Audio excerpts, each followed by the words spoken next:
പൗരാവകാശങ്ങൾ ഹനിക്കാൻ ആരെയും അനുവദിക്കില്ലെന്ന് മുഖ്യമന്ത്രി പിണറായി വിജയൻ പറഞ്ഞു. ഭരണഘടനയെ തകർക്കാൻ ഏത് കൊലകമ്പൻ വന്നാലും അനുവദിക്കില്ലെന്ന് ദൃഢനിശ്ചയമെടുക്കണമെന്നും മുഖ്യമന്ത്രി പറഞ്ഞു. SYS കേരള യുവജന സമ്മേളനത്തിന്റെ ഭാഗമായി പൗരാവകാശ സമ്മേളനം ആമ്പല്ലൂരിൽ ഉദ്ഘാടനം ചെയ്യുകയായിരുന്നു മുഖ്യമന്ത്രി.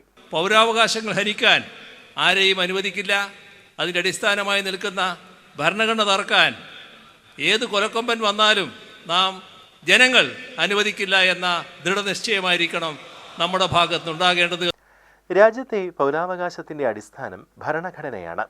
നിർഭാഗ്യവശാൽ ഭരണഘടനാ ശില്പിയെ പോലും അപമാനിക്കാൻ മടിയില്ലാത്തവരാണ് രാജ്യത്ത് അധികാരത്തിലുള്ളത്. മതത്തെ മറയാക്കി വിദ്വേഷം വളർത്തുന്നവരെ വിമർശിക്കണം. അത് ഏതെങ്കിലും വിഭാഗത്തിന് എതിരല്ല, വർഗീയതയ്ക്കെതിരായ വിമർശനമാണ്.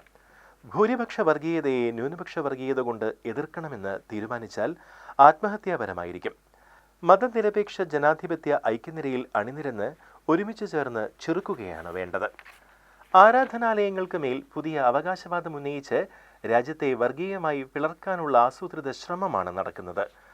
ആരാധനാലയങ്ങളുടെ മതസ്വഭാവം 1947 ഓഗസ്റ്റ് 15 എന്തായിരുന്നുവോ അത് നിലനിർത്തണമെന്ന് അനുശാസിക്കുന്ന 1991 ആരാധനാലയ സംരക്ഷണ നിയമം നിലനിർത്തണം. ഈ സാഹചര്യത്തിലാണ് 1991 ആരാധനാലയ സംരക്ഷണ നിയമം ചോദ്യം ചെയ്തുള്ള ഹർജികളിൽ കക്ഷി ചേരാൻ CPIM തീരുമാനിച്ചതെന്നും മുഖ്യമന്ത്രി പറഞ്ഞു. കാന്തപുരം AP അബൂബക്കർ മുസ്ലിയാർ അധ്യക്ഷനായി.